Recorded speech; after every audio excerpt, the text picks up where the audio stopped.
What's going on, YouTube? Welcome to another video, and this one's going to be on how to start a big painting, and more specifically we're going to focus on composition, how to compose. Hey Jonas, so apologize everyone for being about 30 minutes late today. It was a little bit of a eventful weekend. I think for me it was my birthday weekend, so I was kind of all over the place. But anyway, I hope you will enjoy today's video, and this will be a continuation next time. So let's go ahead and run the footage here.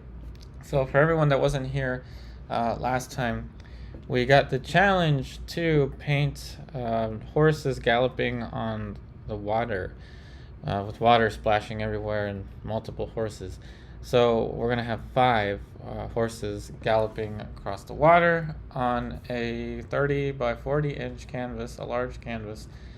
More specifically though, we're going to talk about composition, and that line that we put in the beginning, that line right there is basically a horizon line. It's telling me how much of the sky to how much of the horizon I'm going to be seeing there. Hey, random shorts. Rocky Jonas. Alright, so I quickly skipped that part, and you actually can see something funny here.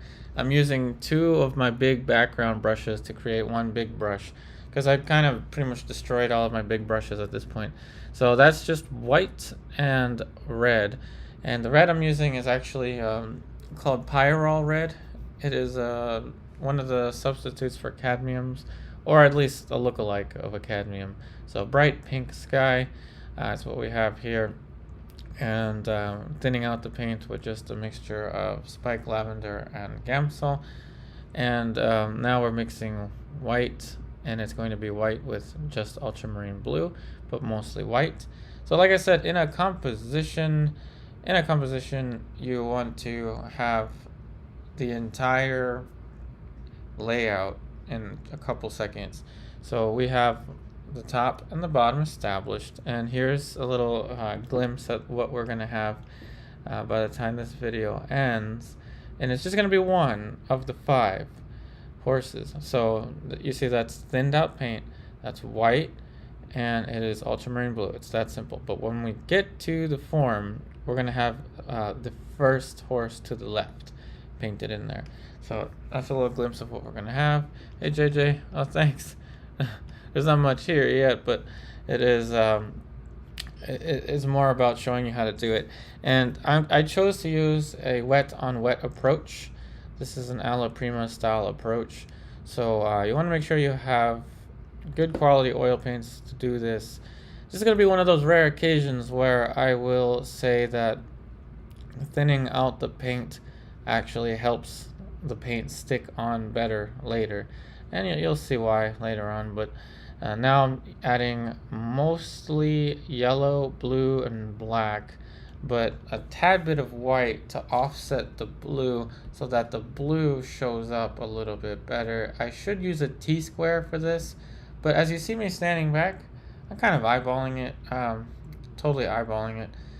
So that is going to be the start of a little rocky shape there. And just like with the rest of the filling in the background stuff, this is more or less just kind of filling in the blanks kind of things. These are going to be little mountains. It looks quite black on my canvas, but it's not. It's a more bluish color.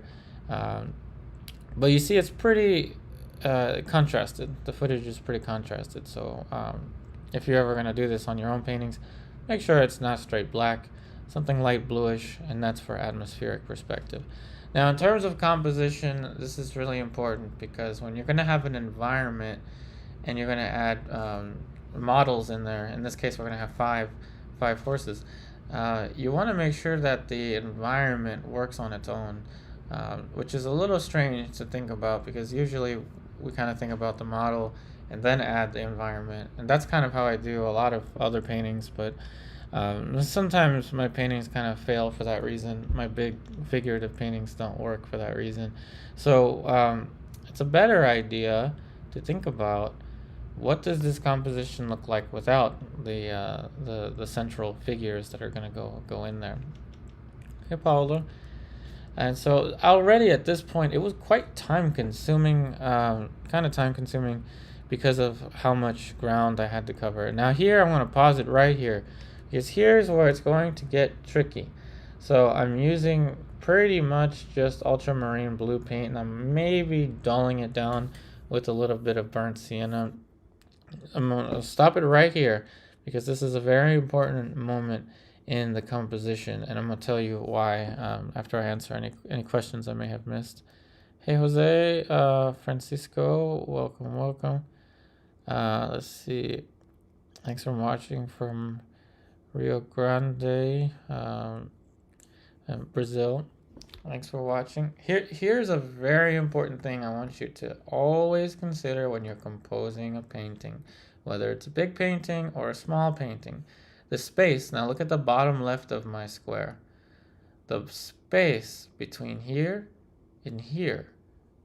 For anything, I mean, this could be people, these could be mangoes. For some reason, you'd have a portrait of mangoes. This could be ginger ale, a big group of ginger ale, I don't know. This could be whatever you want it to be. But you see that point right there. There's a relationship between the edge of the canvas and this point, and then it's going to exist the same over on the other side, as you see how we'll get to that eventually. But what I'm doing is, at that moment, I knew that this horse that I was going to start off with right here, that distance from the edge of the canvas to the edge of the horse was very important to me because I knew where I wanted that to land, and I knew how low on the canvas I wanted the group of horses to be. So a lot of analysis for a couple seconds worth of painting, which at this point is pretty much drawing. But you see, I'm carefully looking at the silhouette, like that's the edge of the horse's head. But I know I'm not going to get it all correct right away, but I'm trying to. This is kind of like a continuous, seemingly continuous line that I'm using to trap the surrounding of the horse's head to the left. Very different from what you usually see me do with people or with any other things. I usually go all around the world getting these big dynamic lines. But because of the sheer complexity of this one, I'm going in very, very analytically with the silhouette, the outside shape. So if you see the silhouette here, let me get this out the way. So you already see it wasn't perfect, right? How I was outlining the top of that horse's head. And maybe I should keep this here so you can just see where the lines are heading. I knew that they were kind of about level, the horse to the left, the horse to the right, and I knew that there was kind of like a little lump on the side of the angle of the horse's head to the left, and I knew there would be another lump right there, and then I knew that the other horse's head was going to be a little bit taller. As you see it on the corner of the screen, it is a little bit taller there. So I'm thinking these things through in my head, and I'm being very precise with where I'm putting these marks, where they land. It's very efficient. It's much more efficient than going in and putting in these sweeping lines and then something lands somewhere and it's a good thing or it's either a bad thing. It is very, very useful to go about this way than just big colors for the horses everywhere and everything is just all over the place. This gives you a specific point where you can work. Hey Thomas, do you ever get dizzy working with oils? The smell of the materials, that happens to you sometimes. No, there was a point where I was working even with turpentine and like lead oils, paints, and like lead mediums, lead everything. And no, I never really did get dizzy. I think perhaps it could be just because of, I don't know, years of painting with it. I'm not sure. But I would say the best thing would be if you want to use something else, and I'm going to pause it here now because this is another important thing that's going to happen, and it's actually me noticing a mistake. So here I'm actually going to make a mistake. But first, if anyone's interested in using water mixable oil paints like I am, this is actually water mixable oil paints. I'm not using water to thin it out. I'm only using water to clean the brushes, which is nice. It's easy to clean, and the materials are pretty much non-toxic. Don't ever eat oil paint, because any oil paint, even yellow ochre, which is just iron oxide, even if you eat yellow ochre, not a good idea. Not a good idea at all. But anyway, I got the links to all the materials I'm using in the description box of the video, along with Amazon links in case you're interested in buying the same materials that I'm using. And that will be, again, a little contribution to me if you use those links. Hey, Paula. Oh, good. I'm glad that's all that you use. So here's my mistake. So I'm going in and I'm drawing directly onto this like it's a piece of glass. What I should have done, which I'll eventually do, is just flatten out the interior shape of the horse, so that it'll be easier for me to see the structure. And there it is. I figured it out. It took me a little bit. I didn't figure it out at first, but so the reason for this is to create the interior, turn the interior shape into its own blank canvas. So because this is a complex painting, you're going to have paintings within a painting. So think about it that way. Paintings within a painting. So that silhouette becomes a canvas on its own. It becomes its own world. It's not like painting a head study or just one random horse or one random leopard with nothing in the background. This is a symphony of different things going on all at once. And good old Upari hopes to sell this big painting for hopefully a decent amount of money to some enthusiasts of the subject matter at some point in the future, but who knows? I need to think about it as professionally as I can. So that's why, even though it felt right to just draw it right on there, I knew probably the best thing would be to flatten out the lines. Flatten out the interior shapes. And there I'm making little adjustments to the horse's head.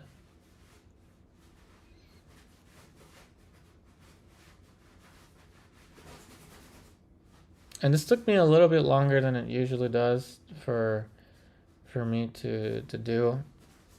I've done paintings with groupings of people, and I'm much more familiar with people than I am with horses.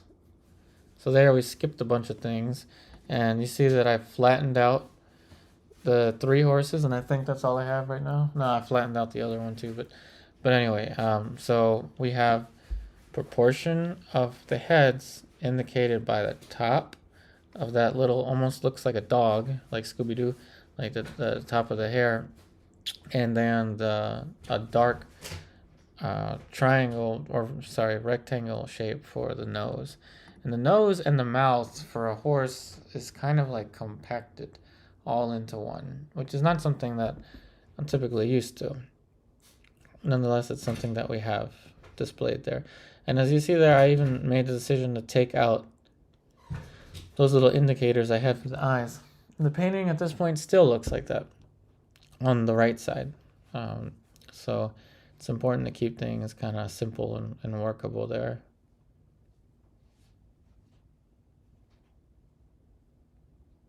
Okay, so this is going to be a point in the painting demonstration where I'll give everyone a chance to say hello.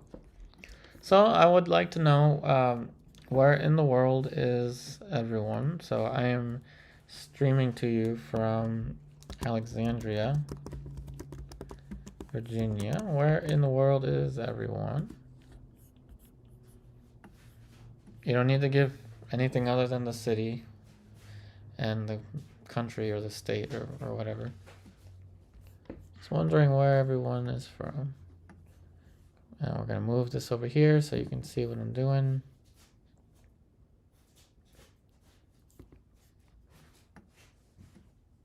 This just gives everyone a chance to say hello. And then we'll introduce some art-related questions. So I'm just flattening out. So the last two horses on the right, it looks like four, but the last two horses, you just see a slight glimpse of the last one back there.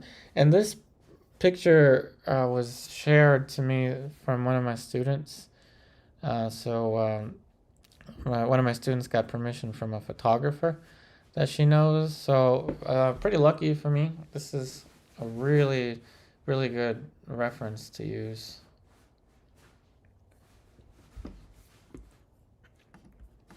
Next part of the composition. So the next part of the composition, after we've guesstimated where the horses are going to fit, there's going to be another point in the water where you're going to see disruptions to the surface plane of the water. So I'm making a decision there to raise that line. See how I'm drawing through the horses. So this is a very important compositional thing for you. Don't be afraid to see a line past the central figures. And that's a much better way for you to see the picture as a whole.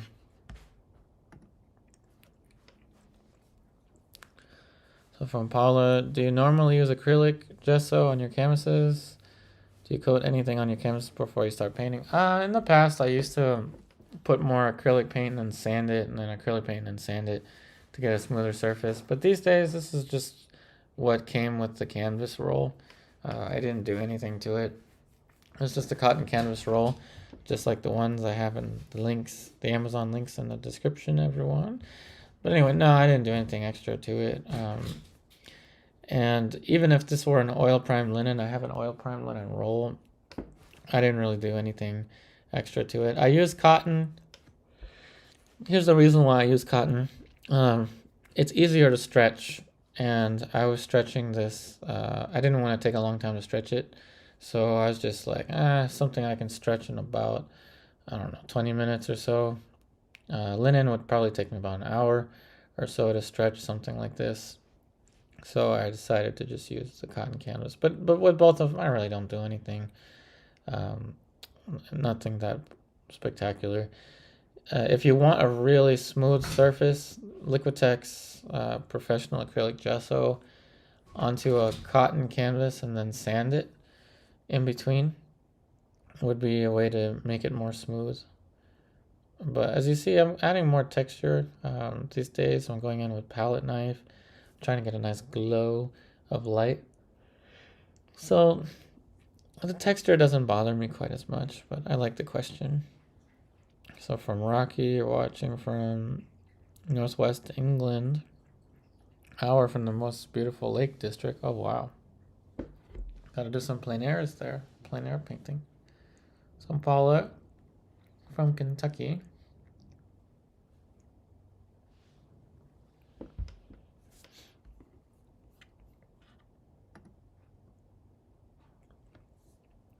Now we're adding the hair. And again, this is not my usual thing that I paint, not my usual subject matter. So I had to actually think a lot. So I would pause the camera. There's a lot of pausing here, more than you would think. It's not as streamlined as it looks on the video. I had to pause and really think about it because most of the horse is in shadow, and there's going to be a dramatic light on the horse's left side. So I had to think, well, if this part is mostly in the shadow, aren't shadows usually just dark? Like you see me here, like 99% of old master paintings, aren't the shadows just dark? Well, if you're outside, there's multiple light sources, and there's a lot of reflection of the sky and the water that's putting light both in the shadow and in the highlight planes. So I decided I would just treat it like a light blue shape, and then the highlight on the horse's left side is going to be more like a shadow, but in fact it's going to be a bright orange highlight.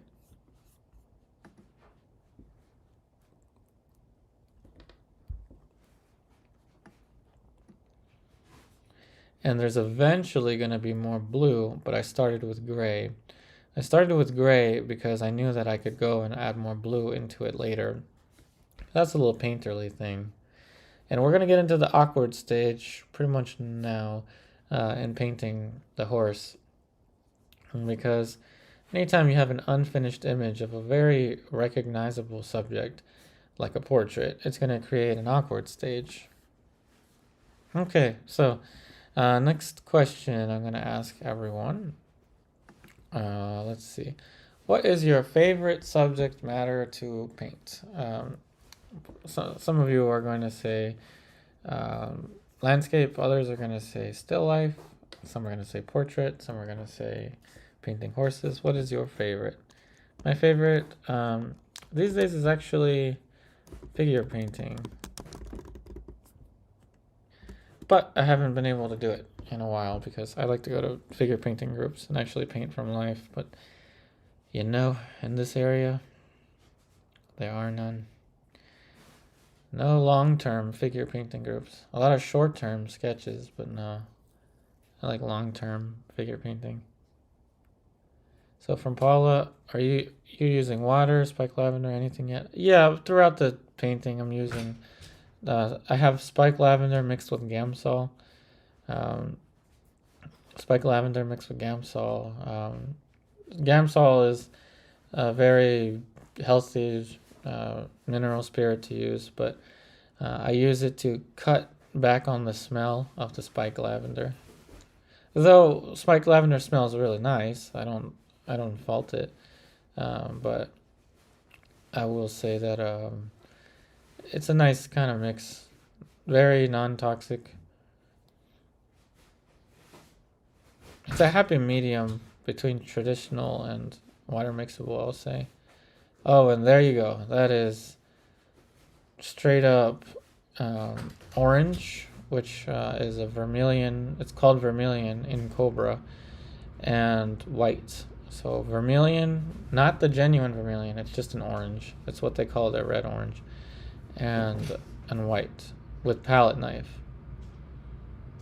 Palette knife is key here. I should probably create a link to the palette knife. I think that's one of the only things I might have forgotten. So a link to that will be in the future. So Paula, you saw one artist say he didn't think he could sell his work because of the smell.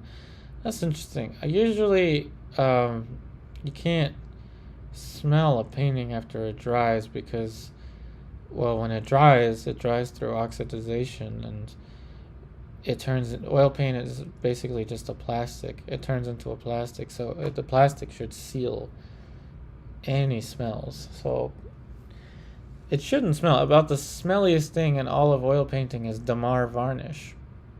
And Damar varnish is really strong smelling. But once that varnish dries, you can't smell it. You really can't smell it. There you see I'm adding straight up yellow. That's called primary yellow with what is this? With the Cobra. Now I'm adding the blue. So the importance of the technique here is that I use this term with my students here. We're window shading now. We're picking a spot in the composition where we want to hone in all our focus, and then that's going to kind of be a guide for what we're going to do with the other ones, the other figures, the other horses. Oh, good. I'm glad you ordered the lavender oil. No, it won't smell. It will not smell at all. I've got paintings that I've done using turpentine, Venetian medium, which, for anyone that doesn't know, Venetian medium, it has leaded crystals in it. It's a really nice and exotic medium to use, but I would use lead, white, cadmiums. With cadmiums have a specific smell to them anyway, and then a lead crystal mediums, and then once it dries, once it dried, I added a Damar varnish, and you can't smell it at all.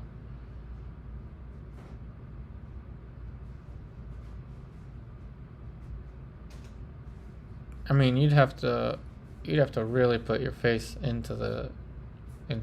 That's a good question. That's a good question. Do paintings have a smell? I've got a finished varnished one. I don't know. So this one is varnished, right? You can see it's glossy. It's a painting I failed to sell a while ago. Does it have a smell? I don't think so. This one has lead. It has cadmium. I don't smell anything. Um, Weird. That is one of the most intriguing questions anyone has ever asked me. If finished oil paintings have a smell to them. I like that question.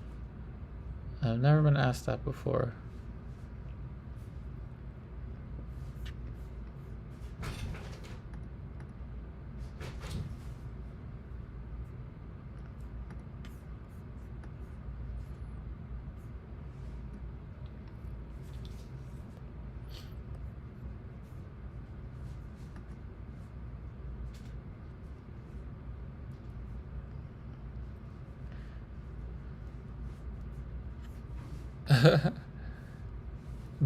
Scratch and sniff paintings. Now, scratching is not something I would suggest to do, because you scratch the surface of a painting, and number one, you're damaging the painting. Number two, you're introducing a gap in the varnish, which will allow things that aren't supposed to go in onto the painting to start to kind of dig their way in, almost like a crack in a windshield. It can spread. So don't scratch. Do not scratch the painting. That would be dangerous.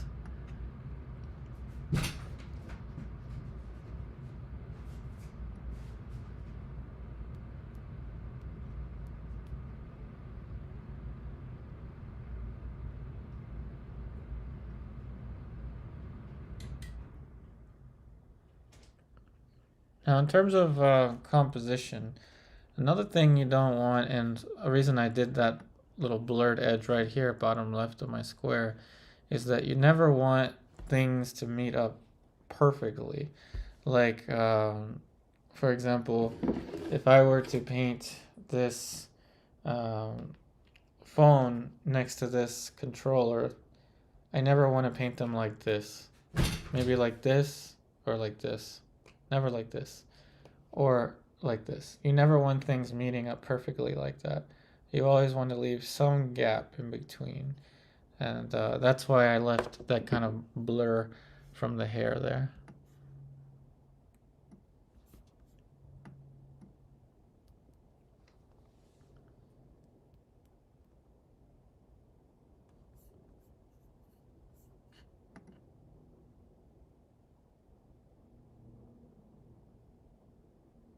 Okay, so now we're going to ask everyone an art-related question.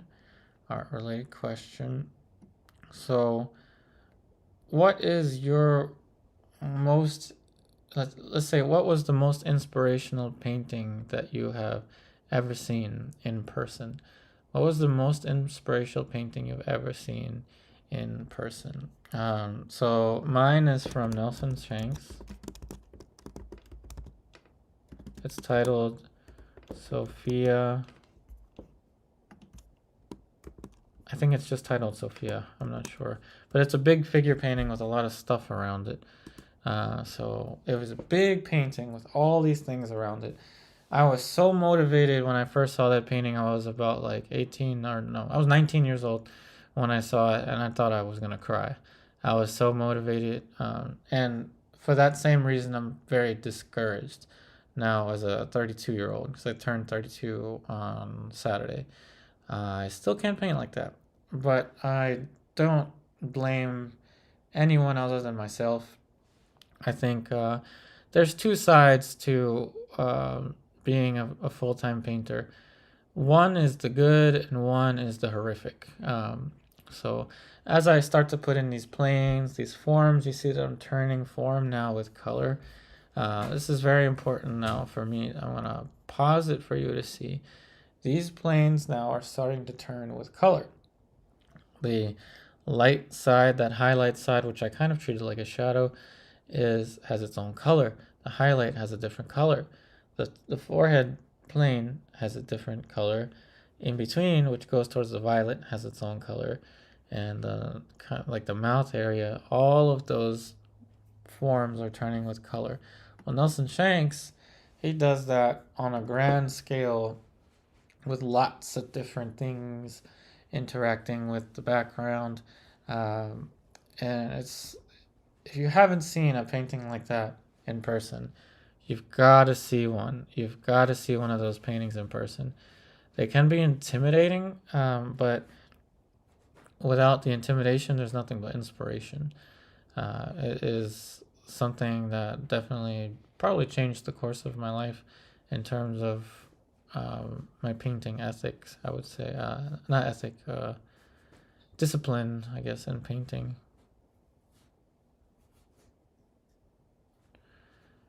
Hey, Paula, let's see. Portrait of a young child with pale blonde hair. Oh, cool. I can keep that in mind. I can keep that in mind.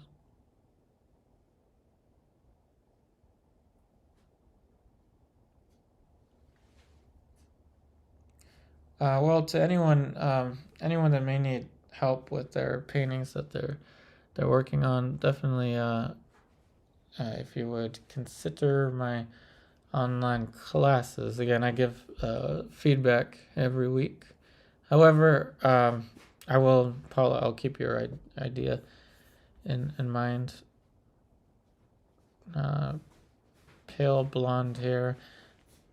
I gotta be careful though with YouTube, with children's portraits. YouTube is a little tricky. I'd have to probably do a master study of because there's tons of boogeros, right, with pale blonde hair.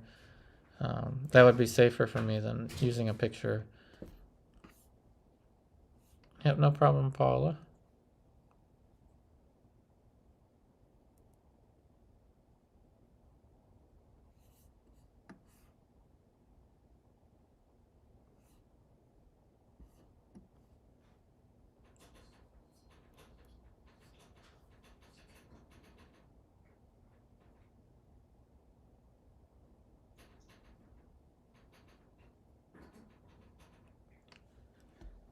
And so now that we have the little horsey there on the left, it was pretty much the addition of the light and those turning planes. Close up, you saw how kind of abstract it looks, but from afar, you can see now that the form is really picking up. And now what I'm doing is I'm just kind of adding some dark on the side because I know I'm going to move on to the horse to the right eventually, which I already have, but that's going to be for future video. And once I photograph it, this will be one of my more epic paintings. I haven't done one in a while. Kind of along the lines of the Nelson Shanks that really motivated me. So very difficult painting, I will say. I liked the challenge. And hopefully if you like these videos, please just write a comment, just say hello or something. We've got like 22 people now. Like I said, my streams haven't been doing too well. Haven't been getting as many views as in the past, which is okay. Things are up and down, but definitely at least say hello or something, even if you're watching this as a pre-recorded video after it was streamed.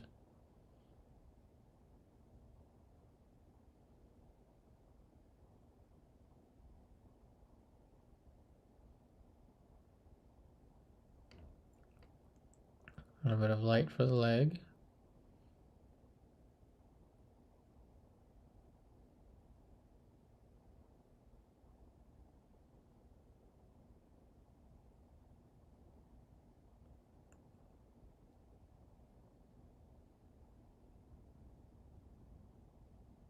Okay, so now we're actually down to the last minute, so you can see pretty much what I said we would achieve. We have achieved it.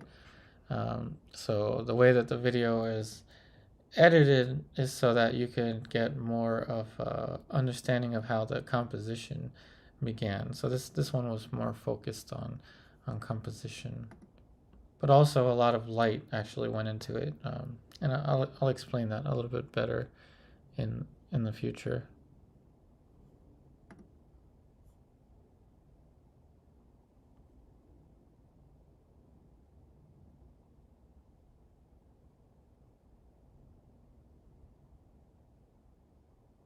Okay, so that is the last second of the video. So we'll go back. So this is where we end up, and this is where we begin. So remember, the beginning with composition starts there. You're placing your horizon line, which this gives me an idea of the entire composition. It doesn't necessarily need to be your horizon line in perspective in terms of your vanishing point, but in this instance, it is my vanishing point in perspective. Have that established, then quickly, kind of like a Mark Rothko, top has a color, bottom has a color, and then we added that dark for the distant rocks and mountain looking things in the background. And then very carefully, super careful, we added the silhouette there. Oh, thank you so much, Paula. Thank you for the super chat. That helps out so much. Thank you. I'll bring out Hugo in just a second, so he can say thank you to you as well. So if everyone doesn't know Hugo, Hugo is our little puppy. Hey, come on. Hey, come here. Come over here. Come on. Thank you, Paula, for the super chat from me and Hugo. Yeah, little Hugo.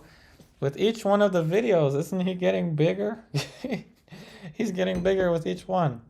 And we're training him how to sit, how to shake, come, how to stop biting. See how he's licking before he was biting. So thank you so much. So silhouettes is what we have there. Very careful. Then blank out within the silhouette to create your own canvas. And then window shade. So we're going to window shade now. So we're going to go in with one specific area and go to town on it as much as we can. But everything before this point was very important for composition. Angela, everything before that point was very important for composition.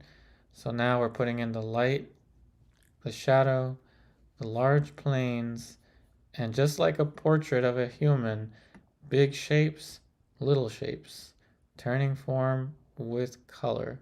Big shapes, little shapes, turning form with color. There. That, from a distance, is what you have pretty much in the finish. Now you see it? It was very much big shape, little shape. See that? Little shapes for the nose, for the eyes. Put those little shapes in the right spot without that much detail. From a distance, it will read. That's the secret to how to create the illusion of form in a very simplistic way.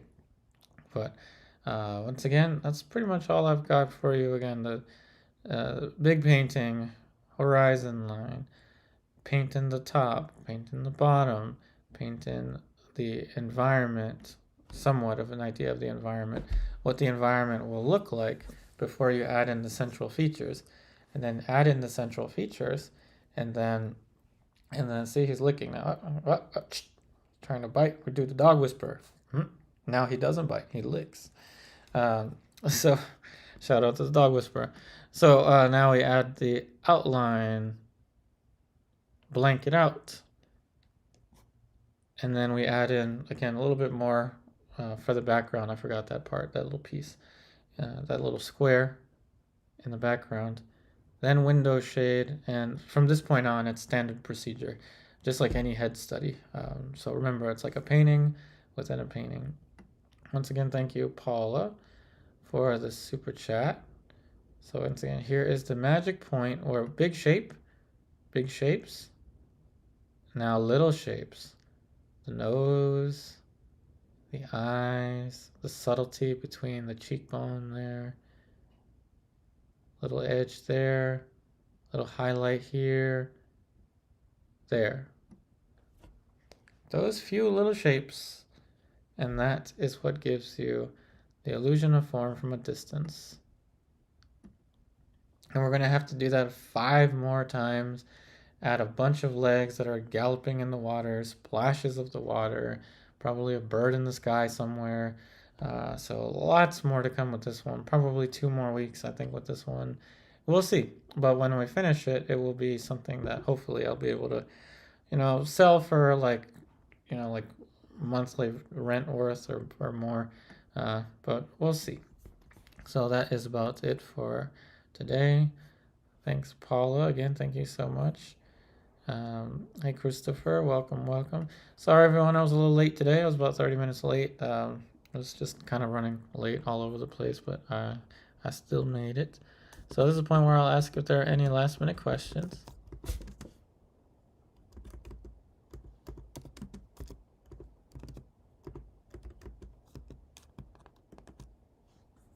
Any last-minute questions?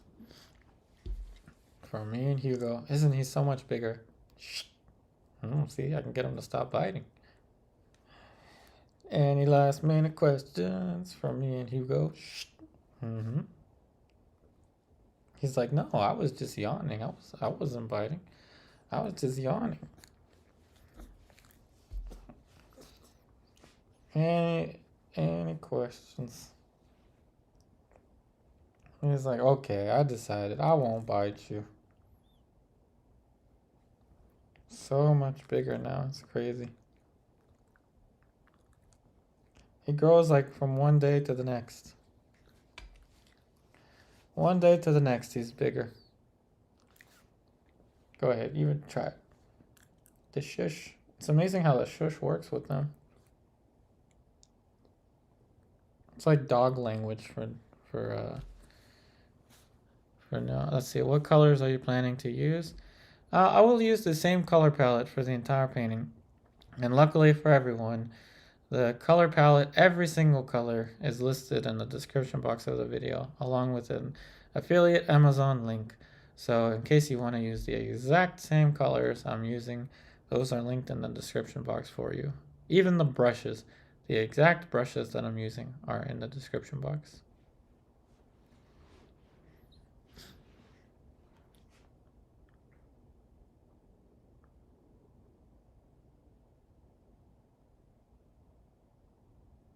Oh, thanks, Rocky.